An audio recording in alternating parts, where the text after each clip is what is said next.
Todd Matthews. This is Middays with Matthews. And it's at this point on Wednesdays we present Ask the Lawyer with Bruce L. Scheiner, attorney for the injured. Largely answering legal questions submitted by you. I'll tell you how to submit a question in just a moment in case you're interested in doing so. But first, I need your help in welcoming Bruce L. Scheiner, attorney for the injured. Good morning, Bruce. Hey, good morning, Todd. How you doing this beautiful rainy Wednesday morning? I like a little taste of, I guess, what you could call winter in Florida. So this is not bothering me as much as it's bothering some. I know this isn't your cup of tea. Well, any day that I'm vertical, I'm happy. That's right. You can always bundle up for a few days until it moves on, right? You got it. Yeah. All right. Well, let's get into today's question and see if maybe you can shed some light on that. You always are so helpful and so compassionate when it comes to these emails. So let me go ahead and read today's. Are you ready? Yes, sir. All right, here we go. It says, I was a passenger on a motorcycle that was rear-ended, and I sustained significant injuries, including a broken leg, which required surgery. The at-fault driver only had $10,000 in coverage, and the motorcycle driver only had $25,000 in uninsured motorist coverage. I live at home with my parents, who own a small business, so we have 3 vehicles with full coverage. My bills have exceeded both the at-fault driver and motorcycle driver's coverage. I was told by a friend that car insurance won't cover you on a motorcycle. Is that true?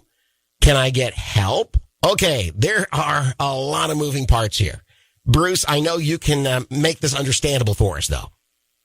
I sure can.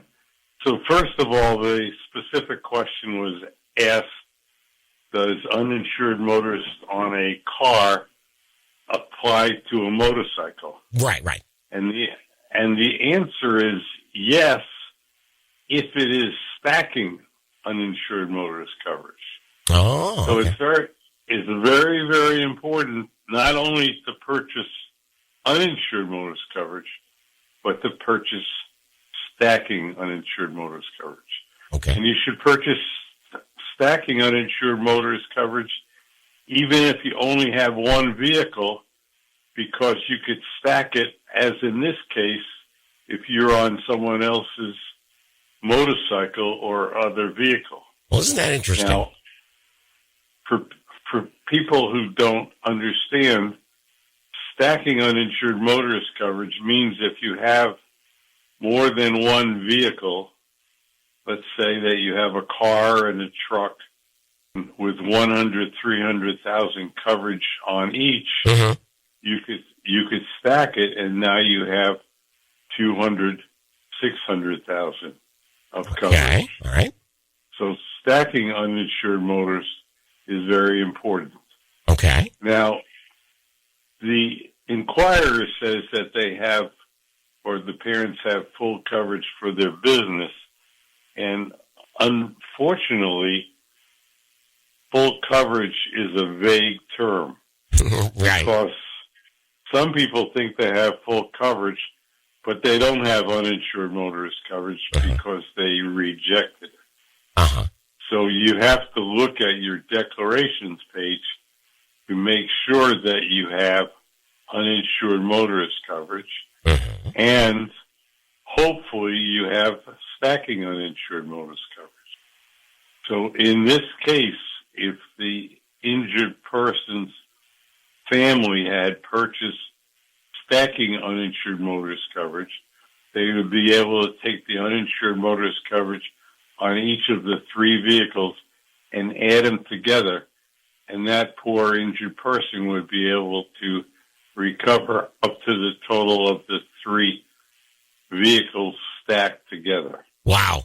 That's a lot of mathematics, and I was never good at that. That's why if I were in this situation, I'd want to turn it all over to a professional, let them work their way through declarations pages and stacking and all that kind of thing. Well, that's the smartest thing to do when you're in a situation like this, to contact an experienced personal injury lawyer. But I learn a little something every time you and I have a conversation. What I learned this time is even if you only have one vehicle to your name, it would be worth looking into stacking uninsured motorist coverage. Yeah, it's very important, as I said earlier, because stacking will allow you to recover the uninsured motorist coverage if you're in or on a vehicle that's not listed on the policy. That's just, for example, awesome. You have your own SUV, and you're riding on your friend's motorcycle or in your friend's car. You're involved in an accident. You could use that uninsured motorist coverage if you have stacking. Awesome. That's such great advice to be able to pass along, and a great period at the end of the sentence here on this segment. Bruce, once again, thank you so much for shedding some positive light on this situation. And I look forward to talking with you next Wednesday, and I hope that it is sunny and warmer. We'll work on that. I'll put in my vote, okay? Okay, Todd. Right. Thank you. Take care. Bye-bye. Ladies and gentlemen, Bruce L. Scheiner, attorney for the injured, and a little ray of sunshine, which we could use right about now. If you've got a question you'd like to ask, you can submit that question through our website. Just put Bruce in the keyword search box. If you have a problem, like we just heard about here, please call the Port Charlotte office of Associates and Bruce L. Scheiner at 941-743-7777 and tell them that Todd Matthews sent you from CVU 104.9.